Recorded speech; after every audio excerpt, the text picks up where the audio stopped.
Maria woke before dawn, her hand resting gently on her rounded belly. She felt the baby stir, a small flutter that made her smile. The morning light filtered through the thin curtains, and she lay quietly for a moment, listening to the soft sounds. Of the house, her husband, David, was already gone. He left each day before she even opened her eyes, heading off to work in the chilly morning air. Maria knew he cared for her and the child they were expecting. But lately, something in his tone had shifted, a distance she could not ignore.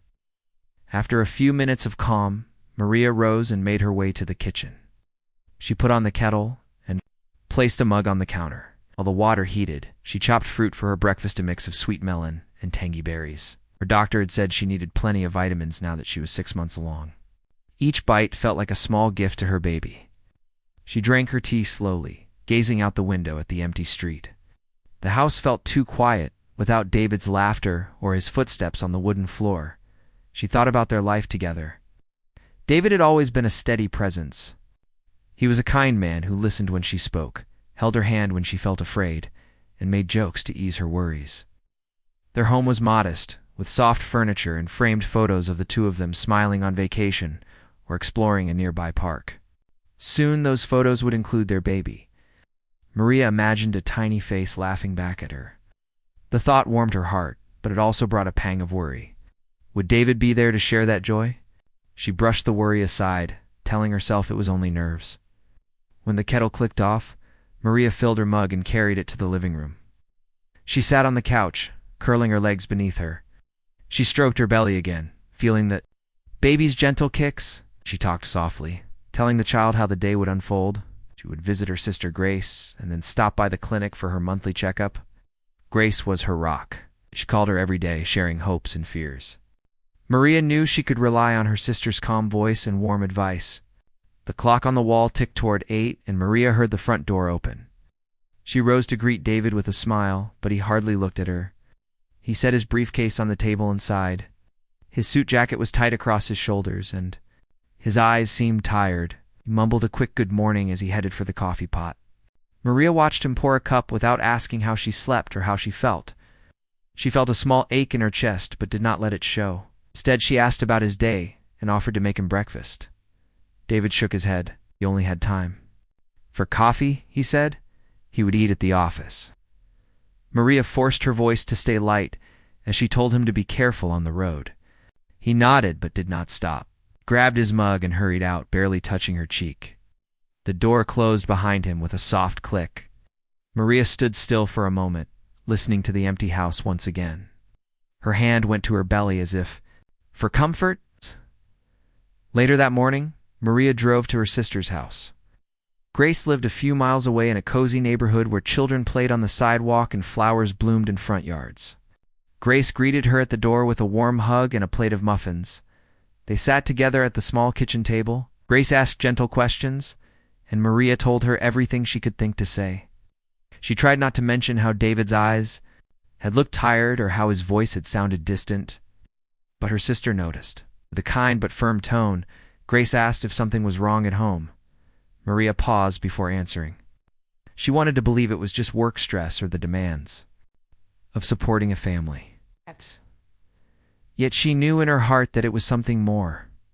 She had noticed David checking his phone late at night and walking past the mirror quickly when she entered the room.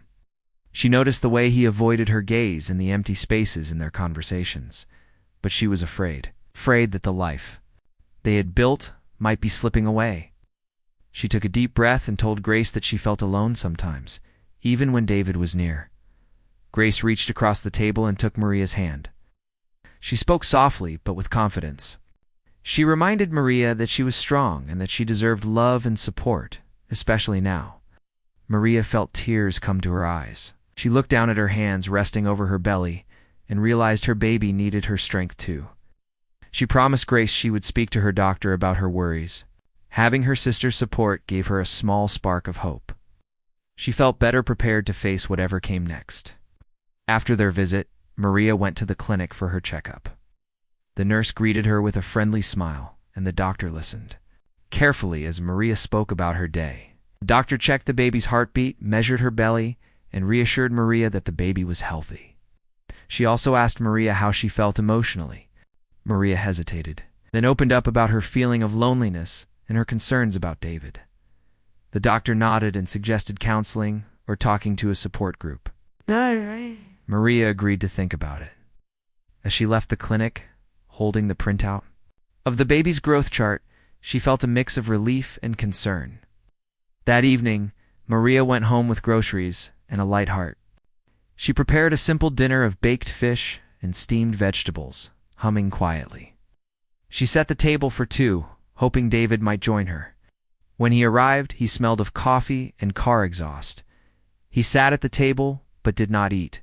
Looked at Maria with a tired expression and said he had to finish a report. He asked her to save dinner for him. Maria offered a portion, but he declined. She tried to speak, but he only shook his head and went to the study. The door clicked shut.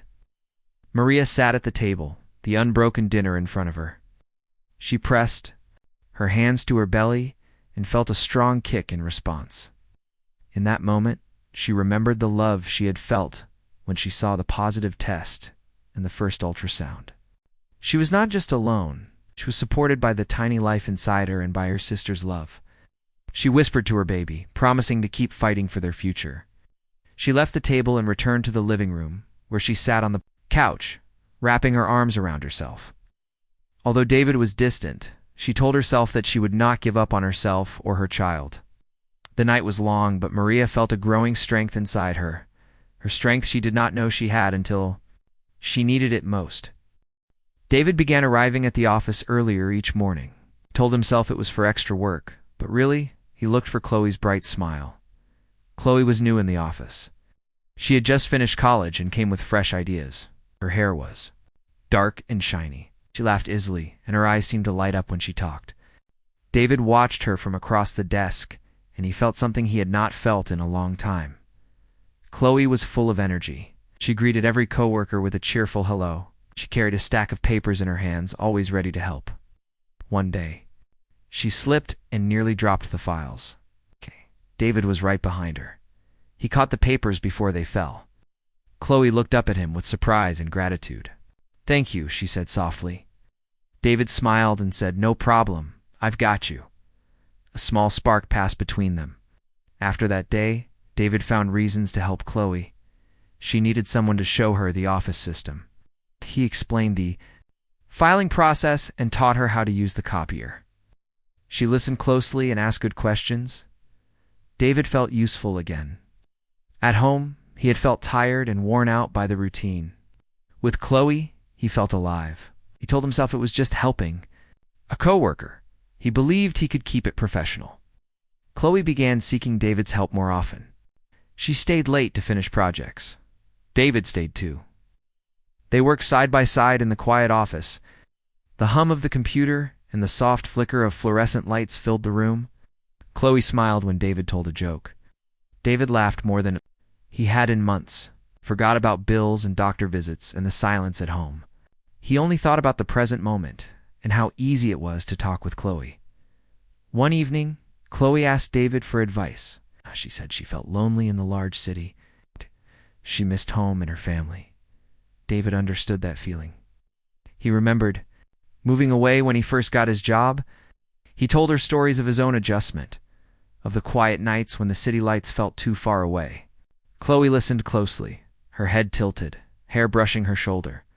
David felt warm inside. He reached out and touched her hand, softly. She did not pull away. Instead, she squeezed his hand back. The moment lasted only a heartbeat, but it felt like ours. They paused, staring at each other. David's heart pounded in his chest. He knew it was wrong. He was married. His wife Maria was pregnant. Chloe leaned forward and whispered, "You understand?" "Me?" He nodded. He felt guilty, but he felt drawn to her. He believed she needed him, and he needed her. He convinced himself that he would not cross a line. The next day, coworkers noticed the change in David. He seemed brighter, more alert. He stood taller. They wondered what had happened. Some whispered that he must have a new business idea, or a bonus promotion. David did not correct them. He simply smiled and moved through the day with a quiet confidence. Chloe asked David to join her for coffee after work. She said she wanted to share her plans for a new project.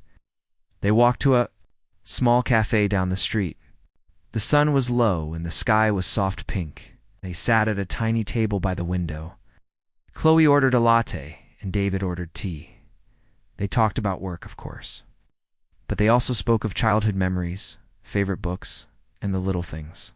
That made them happy. Chloe laughed when David described his first car, a battered old truck that barely worked. David smiled at the sound of her laughter. He felt safe with her, like he could be himself without pretense. Ow. After coffee, they lingered. Outside the cafe, Chloe looked up at David and said, "I'm glad you are here." David swallowed. He could hear his own breath. He wanted to say more, but he only nodded. They stood close, their shoulders almost touching. For a moment, time slowed. Then Chloe stepped back and said she had to go catch a bus. David watched her walk away, her light step echoing in his mind. That night, David came home later than usual. He knocked softly on the door. Maria called out a greeting from the living room. She sat in a cushioned chair reading a book. Her hair was softly pinned back, and her belly was round. David felt a stab of guilt. He wanted to run to her, to hold her hand, but he did not. He slipped inside quietly, set his briefcase down, and said he was tired. He went to his study and shut the door. Maria heard the click and felt sadness. She wished he would ask how her day went, or at least smile. Instead, she felt like a stranger in her own home. She turned off the lamp and crawled into bed. She curled close to the empty space beside her.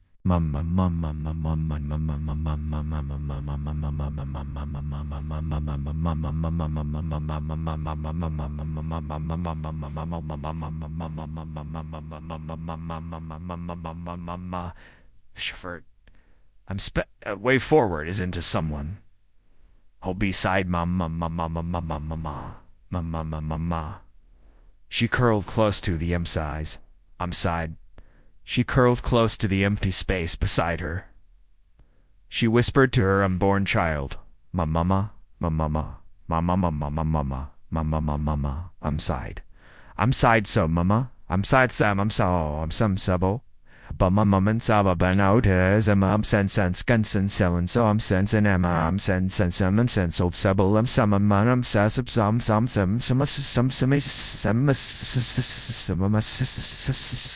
some better days. But she felt the hollow weight of loneliness. The next morning David left before dawn as usual. He checked his phone and smiled at a message from Chloe. It said, "Thank you for yesterday. I enjoyed our talk." He stared at it for a moment and then typed back, "Me too." He felt a rush of excitement. He told himself it was harmless, just friendly words. He was careful not to use her name when he texted, saved her contact, under a different name. In his mind, he rationalized every step. At work, their messages continued. They shared funny memes, office gossip, and personal stories.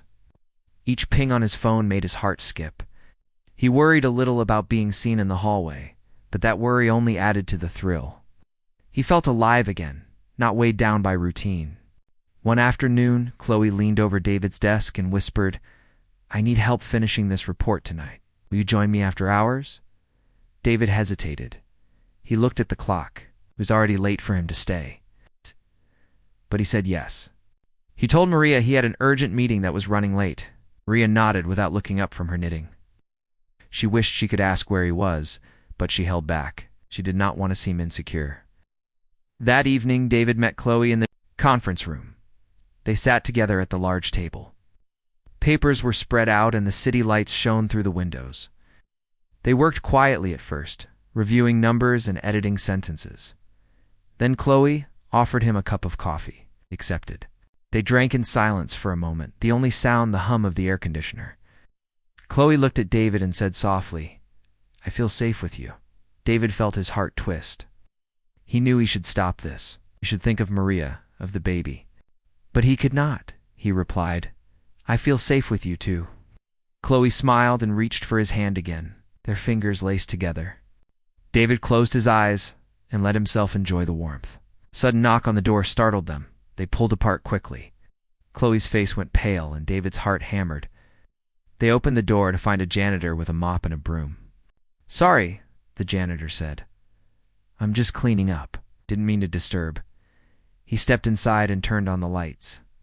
Chloe and David realized how exposed they were. They stood, brushing imaginary dust off their clothes. When the janitor left, David and Chloe did not speak. They gathered their things and slipped out of the building into the cool night air. They walked in silence for a block before Chloe turned and said, "Thank you again." David nodded. He wanted to say more, but words failed him. They said goodbye, and Chloe walked away. David watched her until she disappeared around a corner.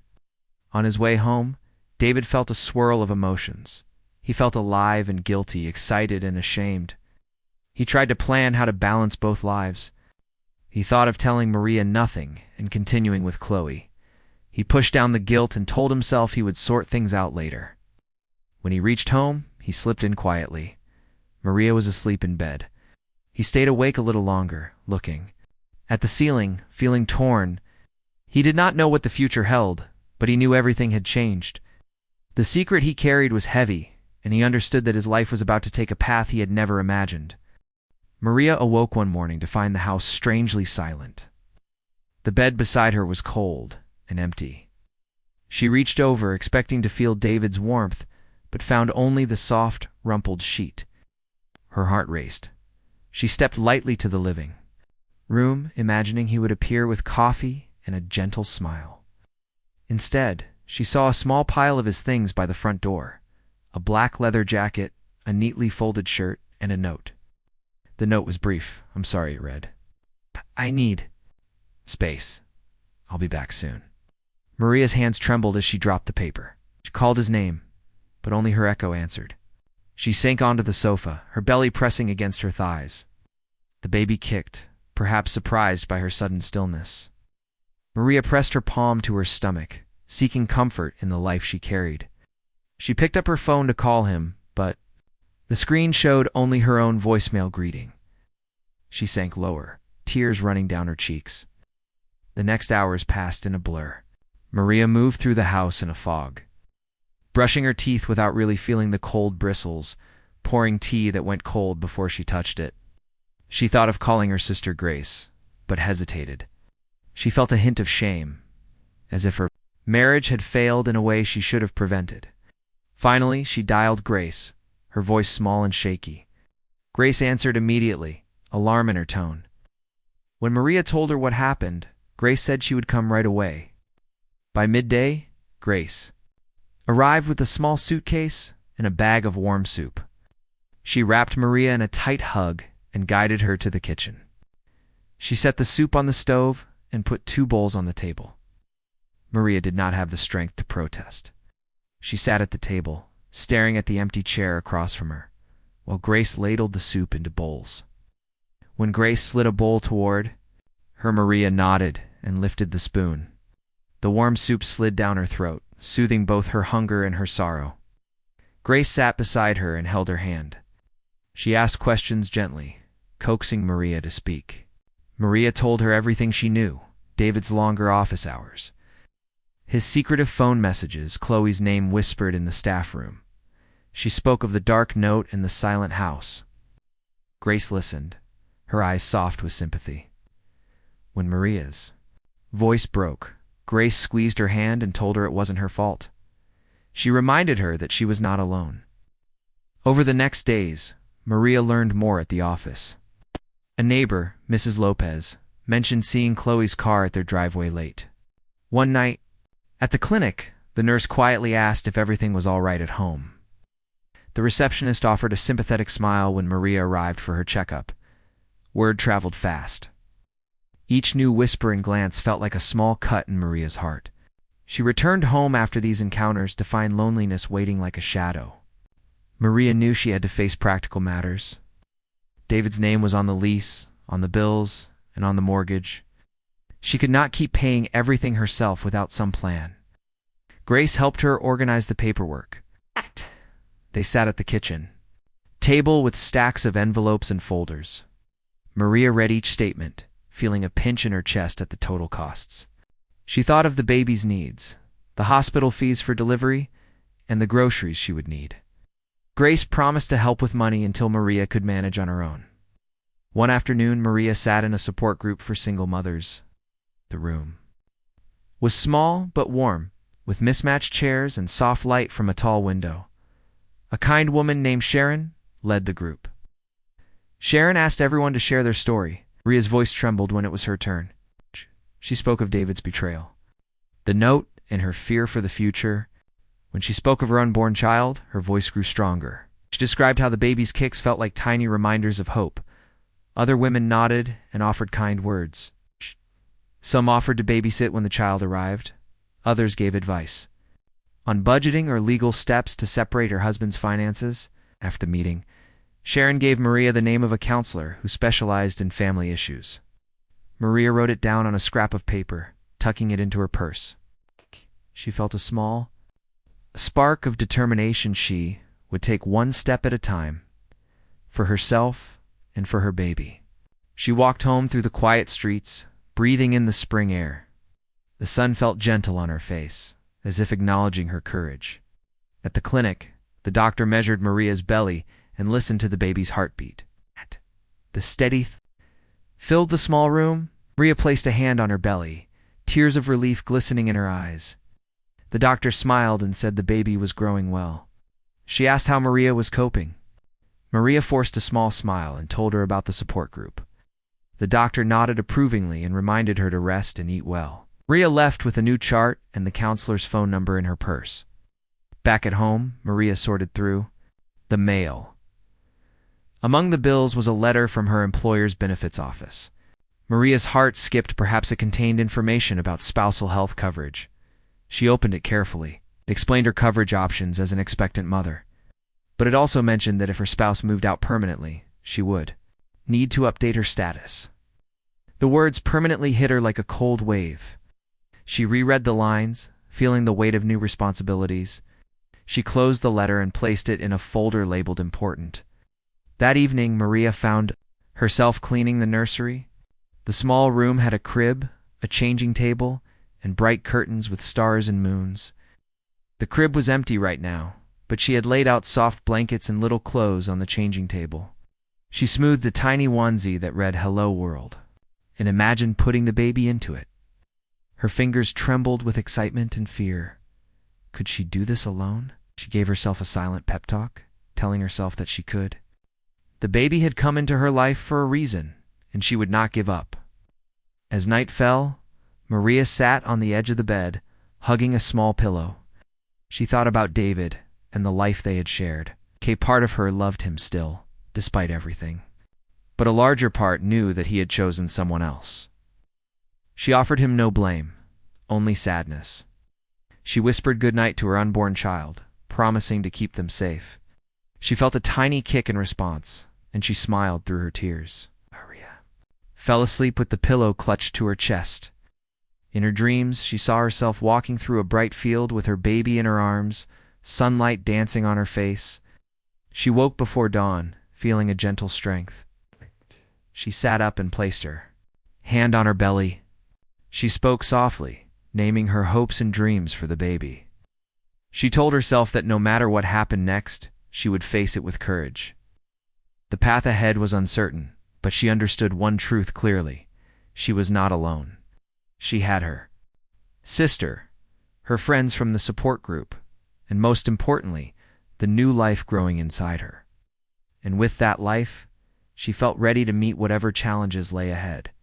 Days turned into weeks. Maria started getting used to her new life. The house felt quieter now, but not as heavy as before. She slowly learned how to manage things without David.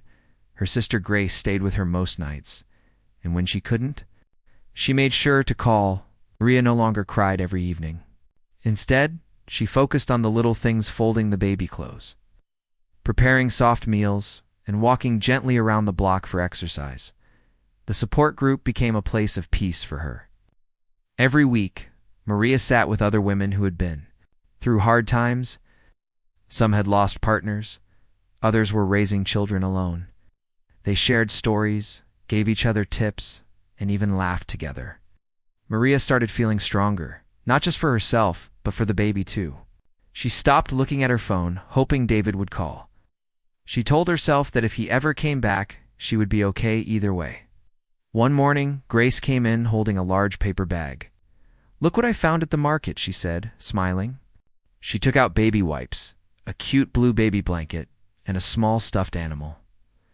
Maria smiled, her heart warming. "You're spoiling us," she said. Grace shook her head. "You're going to be a great mother," she replied. That simple sentence stayed in Maria's heart all day. Meanwhile, things were changing in David's world too. At first, life with Chloe had felt exciting. She made him feel young and full of energy.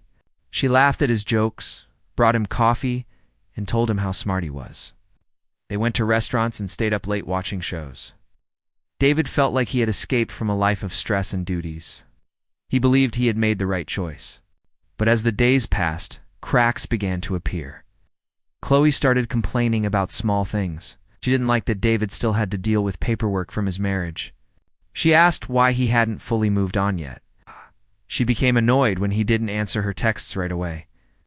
David tried to keep her happy, but he began to feel tired in a different way. There was no warmth like Maria's gentle words, no quiet strength like the way she carried their child. He started thinking about her late at night. One evening, David returned to the small apartment he now shared with Chloe. He found her sitting on the couch with her arms crossed. "You forgot to get milk again," she said sharply. David apologized. Chloe looked at him coldly. "Are you still thinking about her?" she asked. David stayed quiet. At that silence, something shifted between them. Chloe got up and walked into the bedroom, shutting the door behind her. David sat alone, staring at the floor. The next morning, David went to work feeling heavy inside. He couldn't concentrate. He kept thinking about the ultrasound picture Maria had once shown him, the tiny shape of their baby growing inside her. He had smiled then, full of pride, but now he felt shame. He remembered how Maria had always packed his lunch with a note, how she rubbed his back when he came home late. He had taken all of that for granted. That evening, David took a walk by himself. He passed the park where he and Maria had walked together after dinner. He sat on a bench and watched a father pushing his child on a swing. Something in his heart ached. He wanted to go back, but he didn't know if it was too late. He had hurt Maria. He had walked away when she needed him the most. Still, a part of him wanted to try. Back at home, Maria was organizing the baby's clothes again. She picked up a tiny green cap and held it against her cheek. The baby kicked softly and she smiled. She talked to the baby, saying, "We're almost there, my love. Just a few more weeks." Then the doorbell rang. No, she wasn't expecting anyone. She slowly got up and walked to the door. When she opened it, she froze. David stood there looking thinner and more tired than she remembered. His eyes were filled with emotion.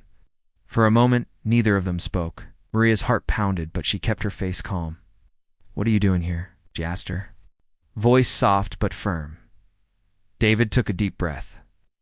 "I made a mistake," he said. "I was wrong to leave. I thought I needed something different, but I was blind. I missed everything we had. I missed you. And I want to be part of our child's life." Maria looked at him for a long time. Her eyes filled with tears, but she did not break. "You left when I needed you most," she said. "You walked out and didn't even ask how I would manage." "I know," David said quietly, "and I regret it every day. I'm not asking for anything. I just want to help now, even if it's too late for us. I want to do the right thing for the baby." Maria didn't reply right away. She stepped back and allowed him to sit in the small living room. Grace, who had just arrived, stood in the hallway, watching silently. She nodded at Maria, signaling that she trusted her to handle this. David sat with his hands folded. He spoke honestly. He told her how life with Chloe had turned out different than he thought. How he missed the warmth of home, the sound of her voice, the dreams they had built together. He said he didn't expect forgiveness, but he wanted to support her now. Financially and emotionally, Maria listened. Her heart was torn. Part of her still loved him. Part of her was angry. But above all, she was tired of being strong every day. She told him she would think about it. She'd let him know how he could help, but she made it clear that her main focus was her baby now, not him. That night, after David left, Maria sat with Grace. "Do you think people can really change?" she asked. Grace placed a hand on hers and said, "Sometimes they can, but you don't have to decide today. Take your time." Maria nodded. She went to bed that night with many thoughts in her mind. She did not cry. She felt in control of her heart. Whether or not David stayed, she would be okay. She had built a life with quiet strength, and no one could take that from her. As the moonlight filled her bedroom, she whispered to her baby again, "You are the reason I stayed strong. We're almost there."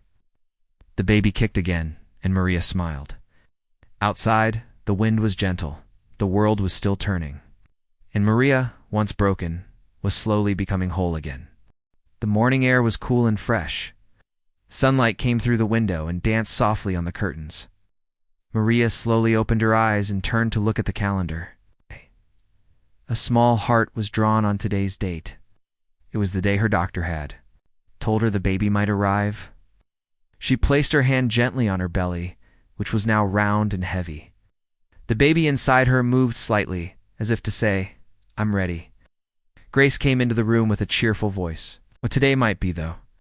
"Big day," she said with a smile. Maria smiled back, feeling a mix of joy and nervousness.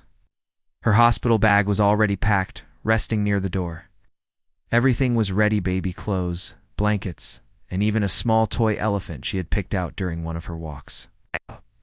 Spent the morning walking slowly around the house. Every room reminded her of the journey she had taken. The kitchen, where she had once waited for David's return.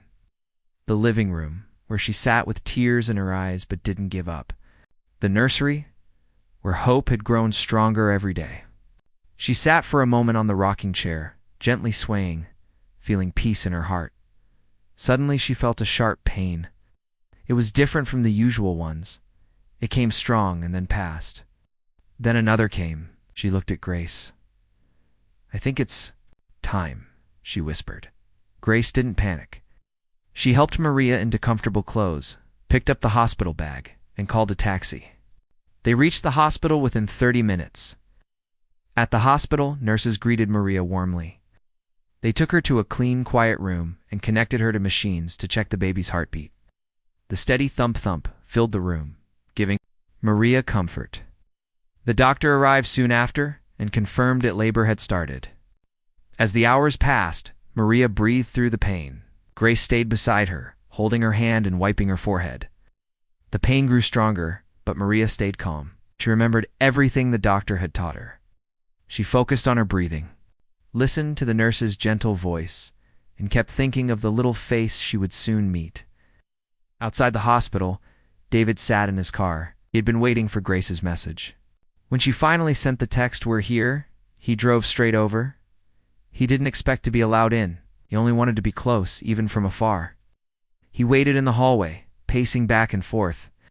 Nurses walked by, some giving him curious glances, but he stayed silent. Inside the room, the doctor told Maria it was time. The baby was ready to come into the world. With all the strength in her heart, Maria pushed through the pain. Her fingers gripped the side of the bed, and Grace whispered encouragement beside her. After a few more strong pushes, a tiny cry filled the air. It was the sound Maria had been dreaming of for months. Tears filled her eyes as the nurse placed the baby in her arms. A perfect little face, soft skin, and tiny fingers curling gently. The baby was a boy. Maria smiled, her heart full. "Hello, my sweet," she whispered. "Welcome to the world." Grace stepped outside to tell David. He stood up quickly, his eyes filled with worry. "It's a boy," she said softly. "He's healthy. Maria's fine." David felt his chest tighten. "Can I see him?" he asked. Grace paused. "Only if she says yes." Inside the room, Maria held her baby close. The nurse helped her settle comfortably, wrapping the baby in a warm blanket. The room was quiet now, peaceful. The hard part was over. Now came the beginning. Grace returned and gently asked, "Maria, David is outside. He wants to see the baby. Should I let him in?" Maria looked down at her son. She thought about everything, the pain, the loneliness, the strength she had found. She nodded slowly. "He can come in, but only for a little while." David walked in quietly. His eyes went straight to the baby, looked at Maria, unsure if he should speak. "He's beautiful," he said in a low voice. Maria nodded. "His name is Samuel." She said, "Samuel James." David stepped closer. "Can I hold him?" Oh, Maria looked at him, her eyes full of emotion. After a moment, she carefully placed the baby in his arms. David held the child with shaky hands, stared at the tiny face, the small nose, and the way the baby's eyes moved gently under closed lids. "I don't deserve this," he whispered. Maria said nothing. She simply watched him. In that moment, something inside David broke and healed at the same time. He realized what he had nearly lost forever. After a few minutes, he gently handed the baby back. "Thank you," he said softly. Maria looked at him. "I don't know what's going to happen next," she said honestly. "I need time." "If you want to be a father to Samuel, you'll need to show it with actions, not just words." David nodded. "I will, I promise." In the days that followed, Maria returned home with Samuel. Grace stayed for a few more nights, helping with feedings and diapers. David visited often, bringing baby supplies and quietly offering help. He never forced his presence. He waited patiently. Sometimes he just sat on the porch and left groceries by the door. Maria appreciated the help, but she stayed focused on Samuel. Every morning, she sang to him. Every night, she told him stories. She smiled more now. Her heart, once broken, was healing.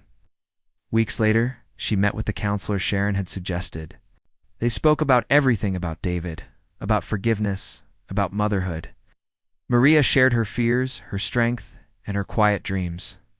The counselor helped her sort her thoughts and emotions. Slowly, Maria found peace. One evening, while feeding Samuel, she looked out the window. The sky was painted with shades of gold and pink. Birds flew across gently. She held her son close and whispered, "We made it." She knew life wouldn't be perfect, but it would be honest. She was not afraid anymore. David continued to prove himself. He paid for Samuel's needs, attended parenting classes, and even helped at the clinic. He never pushed for love. He waited, showed up, and stayed kind. Over time, Maria saw a new man, not the one who left, but one who learned. And while she hadn't made any final decisions about their future as a couple, one thing was clear: Maria and Samuel would never face life alone again. Their story wasn't about what was lost. It was about what was rebuilt, with honesty, strength, and love that grew even after everything fell apart.